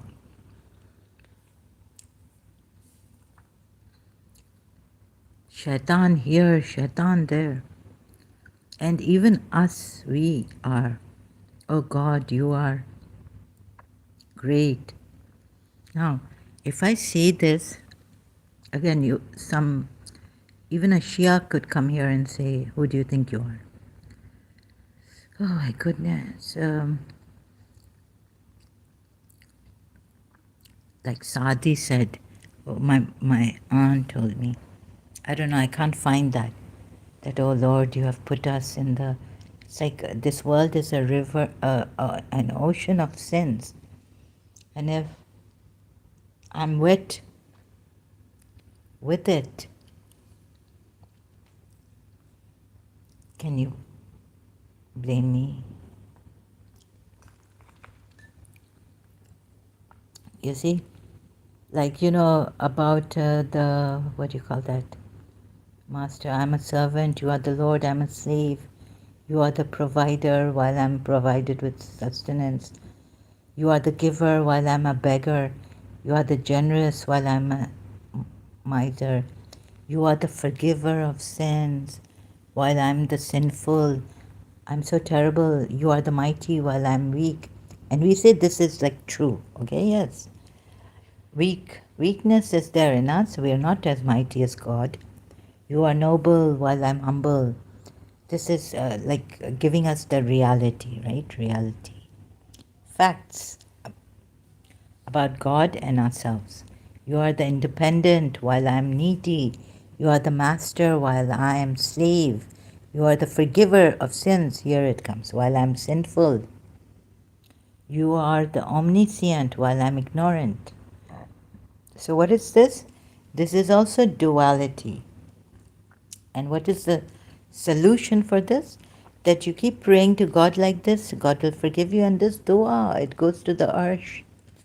Oh Salman, don't give this dua to people, just anyone, because they will leave all forms of prayer and just recite this dua. This reaches the arsh of Allah. You are the all-merciful and I lack mercy. You are the healer but I am involved in suffering. You are the responder, I am the distressed. I bear witness, okay, that you. Oh, now I had a problem here. Zara bear witness. Then I was like, I don't know why, something would stop me. That I cannot bear witness. I was scared. Who am I to bear witness now? Who am I to bear witness to? I was scared to bear witness to Allah. Like, this is in my shahada. This is the kalama.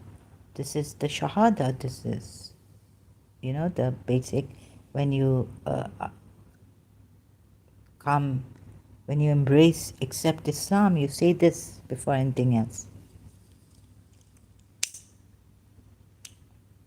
Oh no, who am I to bear witness? So what is the solution? There's no solution, like you just compromise. No. God, I'm the creator. You created me. You created me with the best clay. What about this? Like, you have the intelligence you have given me. When I was doing the book from the Western side, Mind Power, I started to think about it, like, am I going to form an ego that'll be so powerful?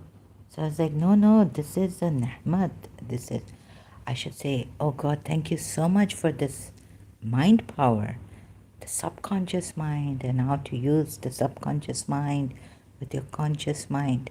God has given us these bounties, these nihmats.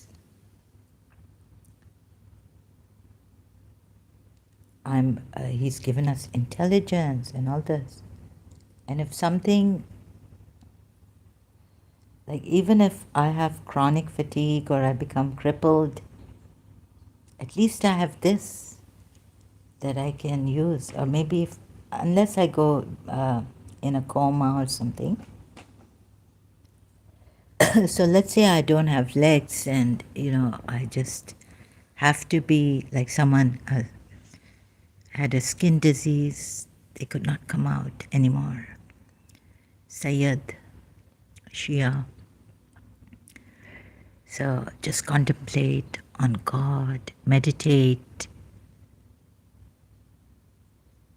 like that. What if I lose everything? Will I be ungrateful to God? Oh, I can use this mind power they've given me. And that Shakti Gwen said, God has given us abundance. I can meditate. I can world inside. God knows where I can go inside. To God, higher, higher, higher. Nearing God, like this. So this is basically God has made me, and I'm very grateful. And the happiness He's given me. And if sorrow comes, what do I have to lose, really? What sorrow can get me, get my being, which is what. So I was searching for what I have inside me, that if any sorrow that I feel a sorrow comes to me, right? I can rise above and not. I can be happy inside, happy feeling. Your happiness lies within you, not from outside things, right? They say,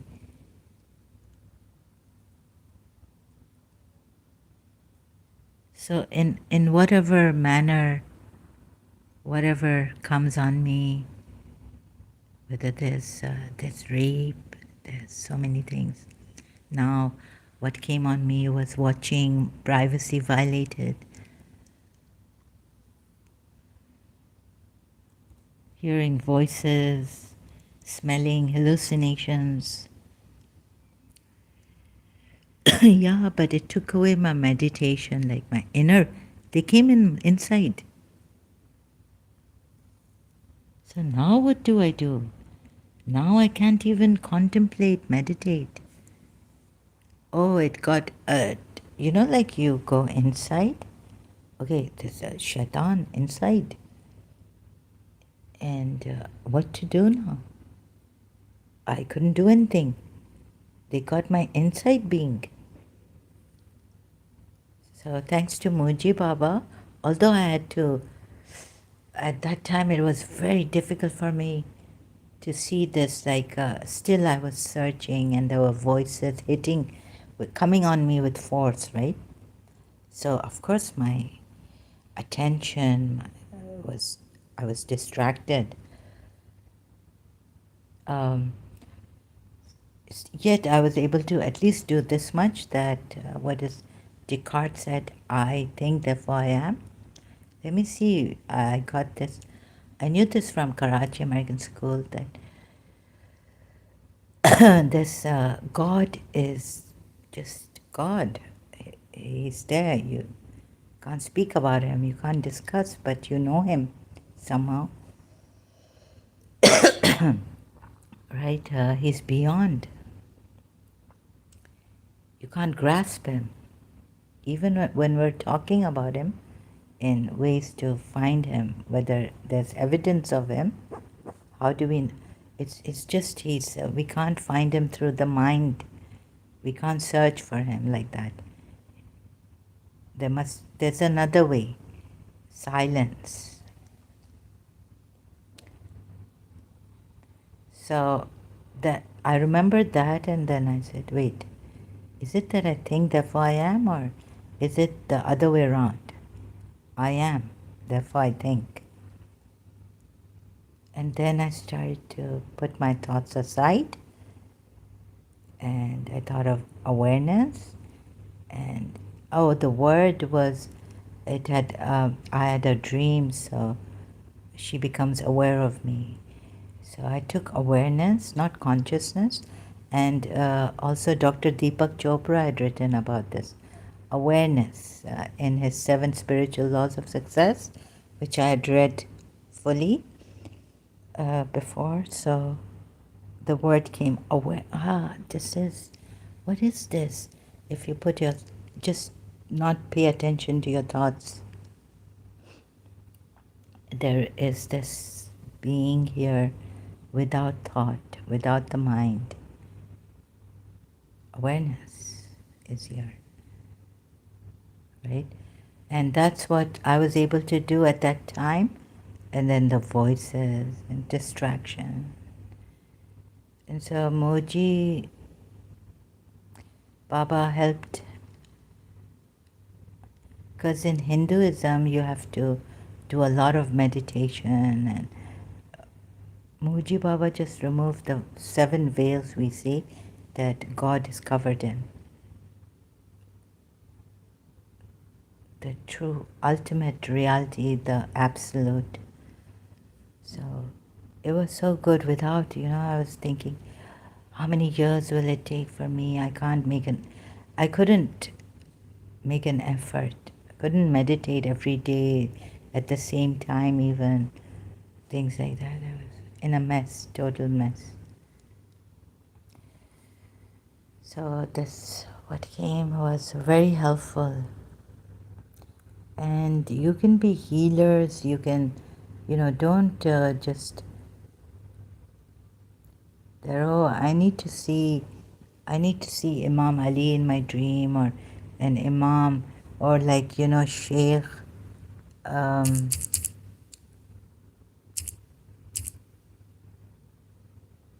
Sheikh, what was his name? Sheikhi, the Sheikhi school. So Imam Hassan had come in his dream. The Sheikhi school, Sheikhi Shia school, Sheikhism, founded by Sheikh Ahmad. Sheikhism. Okay, so like Imam Hassan comes and then he puts his mouth, gives you some drink or his saliva.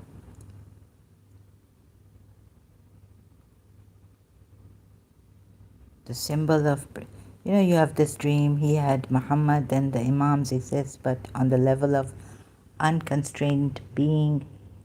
How did he find this out? Sheikh Ahmed, at about age 40, began to study in earnest in the Shia centers of religious scholarship, such as Karbala and Najaf. He contended with Sufi and Platonist scholars. Positive reputation. And where was his dream? Sheikh Ahmed Lama Ayatollah. Yeah, let me search for Sheikh Ahmed. This is how I spell it. Sheikh Ahmed. Shia.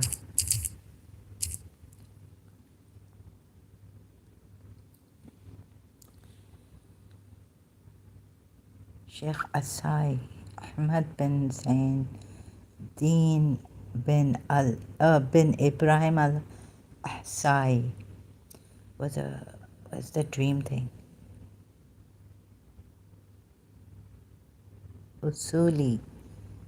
What's Usuli and all this? Someone told me, but I keep forgetting. Little is documented about his early life. He observed how those professed the faith of Islam had shattered its unity. This also sapped its force, perverted its purpose, and degraded its holy name. Look, and this is what he found. And what I found was my Shia suffering, and, poor like they were poor, middle class, or forsaking his home. So then its purpose degraded its holy name. His soul was filled with anguish at the sight of the corruption and strife. This really isn't right. So better to not have a religion than to have a religion and have this happening. Nabil's narrative, A History of the Baha'i Faith, describes his spiritual awakening as follows.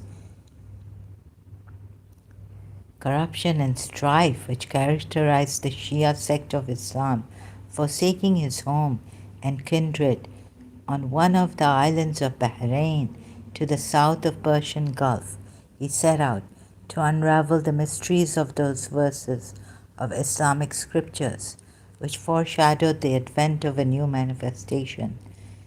There burned in his soul the conviction that no reform, however drastic, within the faith of Islam could achieve the regeneration of this perverse people. He knew that nothing short of a new and independent revelation, as attested and foreshadowed by the sacred scripture of Islam, could revive the fortunes and restore the purity of that decadent faith.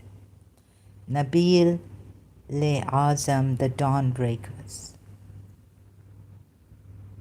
Sheikh Ahmad's true feelings, underlying motivations, education, dreams and visions. Here it is. He experienced a series of dreams and visions.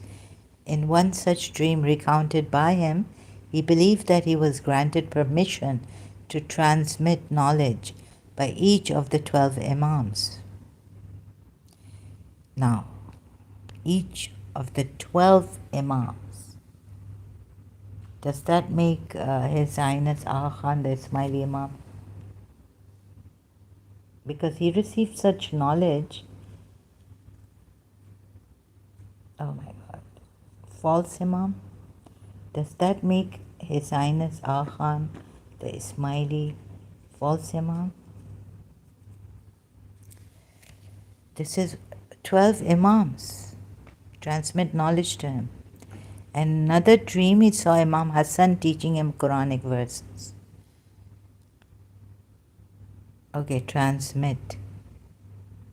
Transmission. And maybe I thought that in detail it's written somewhere. Teaching him Quran verses. Well, the Quran is corrupted. That's the problem. Then you can read in detail about this. Now, does this mean all this, right? Problems. So does this mean the Ismaili Imam, they are liars? His thought, Asai theology, deeply influenced by that of Shihab al-Din Yahya Surwardi. Notably, ethereal existence of the hidden Imam in the unseen realm means that one could recognize him and the timing circumstances surrounding us. Sheikh Asai.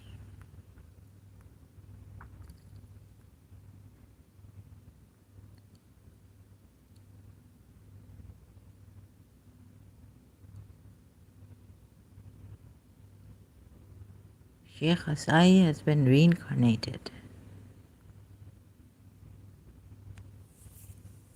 Let me just look at something here. This Shia girl I was talking about.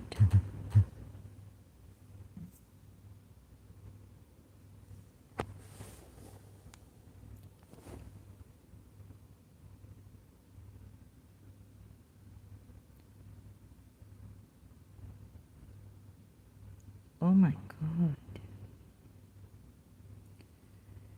Okay, it's the, oh my God, I'm getting this feeling. I don't know. Oh, the forehead. Oh, Sheikh Asai, Ahmad al-Asai, reincarnated. Sorry, I get this. Oh my God, the forehead. Not the eyebrows. Eyes, yes. Sheikh Asai has been reincarnated. I'm sorry, I just can't help myself. I go weird here. So thank you very much. Thank you for the likes. So, oh my God, what times are this and what evil has come on me? I can, very shuddering. So I'm going to take a break. Thank you for your, really appreciate your patience, perseverance, and help, support, and cooperation here. Thank you for the 4 likes. Really appreciate it. Um, so let's see. Can we just be in this uncertainty? And I'm sorry about this if I kind of shook your world upside down with this. I've been when I started it. I really apologize. If there was another way I could have done it, I would have done it, but I myself was hit so badly. I was since 1999, 2000, 19, end of mid, something just, yeah, around 2000. I was hit so badly and it carried on and on. I couldn't find a way to bring this to you in a lighter, softer way, risking my life also. But like, you know, if I could spare you the pain, the shock, I would have. But even now, I haven't found like how to heal the world, how to made all these pages on Facebook and groups, crime prevention, Sojourn, Sahara, Help Pakistan, Build Pakistan, Love Pakistan. But really couldn't do much on that. So I apologize and thank you for understanding. And the trouble, about my condition on Facebook live streams I caused, and the things I've said that were beyond my control, names I've taken,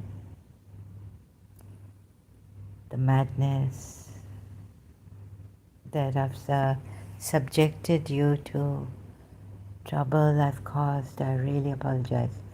And those who I suspect, name them, and God knows, all those things, right? Your personal information out. So I apologize for that. If I could find a way, if I could have stopped that, I would have, but I couldn't. And if I could have found a way to make life beautiful, although just wish that you have a beautiful, wonderful time, day, always blessed much. And if I could find a way to tell you how we can receive blessings from God, or just, some goodness, atheists also, to help the atheists, to have a wonderful, beautiful day always. But I haven't found that. I'm like this even now, unable to take care of myself daily in my daily life. So I apologize that I couldn't do it. And so can we just leave it to uncertainty now? And maybe, you could read Dr. Deepak Chopra's book, 7 Spiritual Laws of Success, which talk about being in uncertainty and not worrying about being uncertain, and not being in this, in our religion, in my former religion, Sheikh Asai, I wonder, but now he's a female.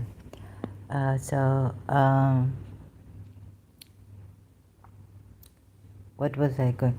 Yeah, the Yaqeen one. Yaqeen. The Imams have it. Surah Sajda. Surah Sajda. There are people, there are these Imams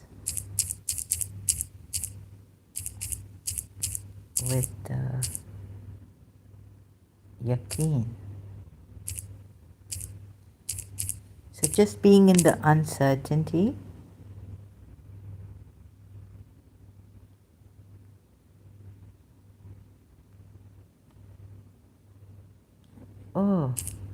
with Yaqeen. Surah Sajda ayat.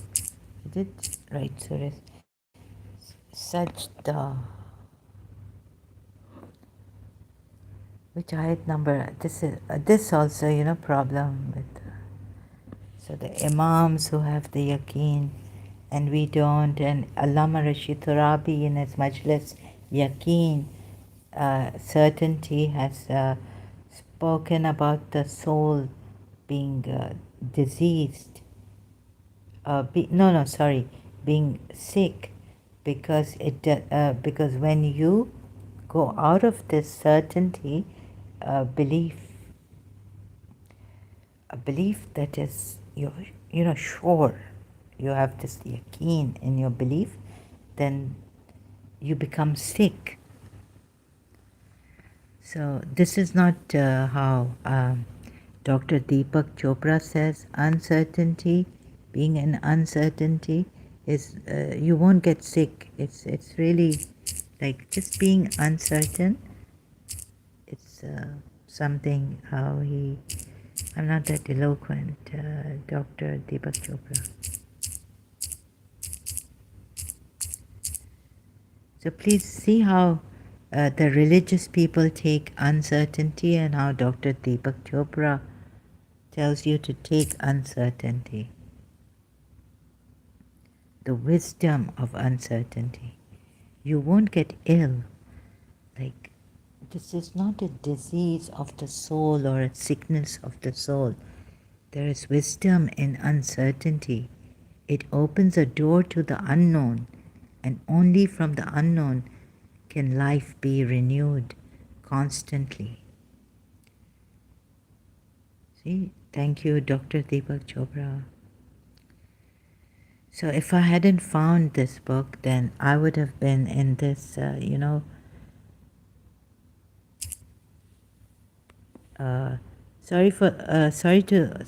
copyrights infringement intended. Just trying to search on YouTube, Allama Rashid Turabi on Yaqeen. Sorry to those who can't understand Urdu, who don't understand Urdu. This is in Urdu. So the soul becomes sick when you leave your faith, and when you don't have that certainty in religion, the soul becomes sick, very, very sick. फिर बस बातें ही बातें हैं. फिर it's like a hypocrisy, just this thing, what do you call it, empty, in the sense that hollowness, superficial hollowness, the hollowness. And I started to love emptiness, but not this kind of emptiness that you're hollow and all you do is talk like a, hollow, meaning empty person, superficial, hypocrite, having a hole or empty space inside. No, this emptiness is so good. Not this voidness, like something is missing. Not like something is missing or that you're so hollow, but you like to show that you know things and you talk about things, you have this knowledge, superficial or something, and showing off. फिर सिर्फ बातें ही बातें हैं, कुछ action, nothing in action, it's like preach but not practice. Preach but not practice. So this is how a person becomes when they don't have certainty, when they lose the certainty in religion or when they don't have it. The soul becomes sick and sickens and disbeliever. Okay, like that. So thank you very much. I'll take my leave now, and I hope I leave you to a world that is safe, or if it isn't, then we can have the courage and we can have the support of one another Recently, I just saw this news. It was very shocking. Google search. A model has been killed in Georgia. Another one. Murdered. Model. Murdered. And she was from LGBT. Murdered in Georgia.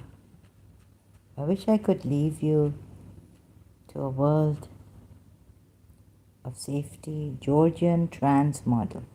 Murdered after Parliament passes anti-LGBTQ plus law. Because the Parliament, the Guardian has given this. Look, there's another Georgian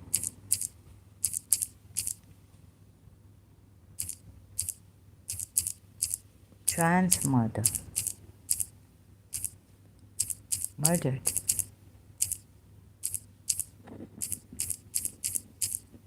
Please, we don't want to do harm like this to anyone. The Guardian, Times of India, France 24, Georgian trans model murdered. Murdered. Gone. Al Jazeera. Stabbed to death. After Parliament passes anti-LGBT law.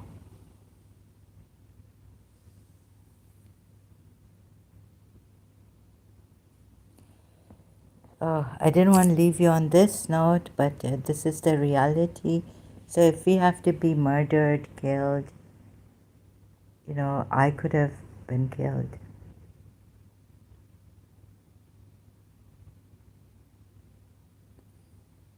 I don't know what to say about this life, and still wishing you a beautiful, wonderful life, safety, courage. Oh my God, okay. Thank you. Sorry I have to leave you like this.